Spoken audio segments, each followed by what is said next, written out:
Round 4 of the Mercedes-Benz UCI Mountain Bike World Cup arrived in mountain bike paradise, Liège, France.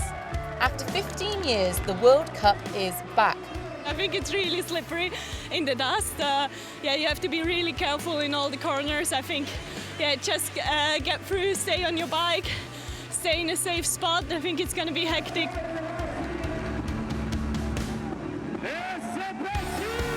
Last week's winner, Jolanda Neff, came in full of confidence and got off to her usual high-speed start. The dust is horrific out there, but I didn't expect to see it quite as bad as that. Before long, the conditions claimed its first casualty, with Linda Indergan slipping off track.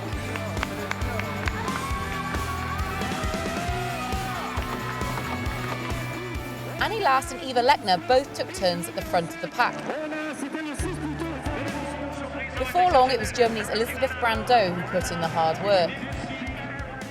And now Brandau to the front. Look at that. Well, the first laps I couldn't breathe really because I have always that and you didn't see anything. So I tried to keep the real from the others, and then I said, okay, I'm trying to come in the first. And then it was much easier and I could breathe. Meanwhile, Kate Courtney rode a good tactical race and saved energy in second place.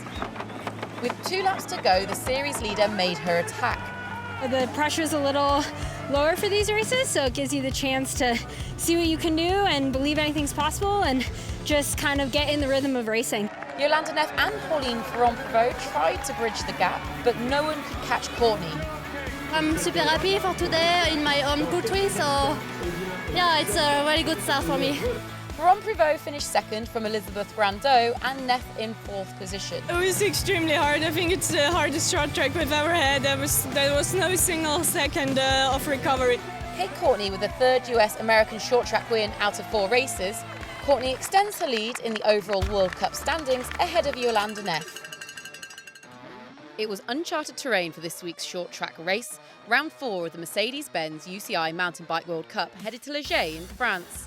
Mathieu van der Poel returned from the big stage after a short absence and was looking to reassert himself on the top end of the overall leaderboard. The 1 kilometre short track course had only 30 metres of climbing, so the paces were ferocious from the start. Henrique Avancini, confident after his win 1 week earlier in Val Nord, led the field into turn 1. Coming into lap 3, Avancini picked up the pace, closely followed by Nino Schurter and Mathieu van der Poel.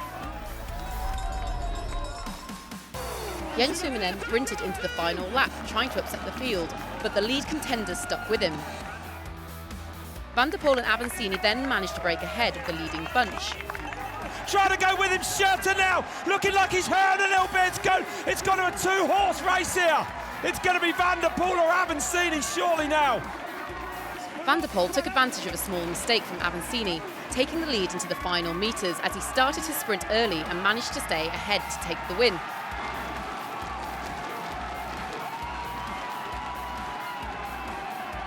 I didn't have competition in a long time, so I tried to save as much energy as possible today during the short track, and I wanted to take the lead here in the last corner, and then I knew it would be difficult for someone to come over.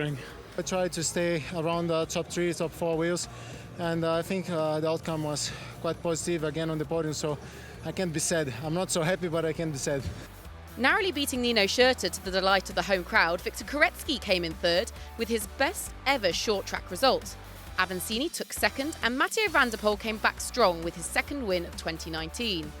Mathieu van der Poel jumps Matthias Flukiger, putting him 2nd and is now only 85 points behind overall leader Nino Schurter.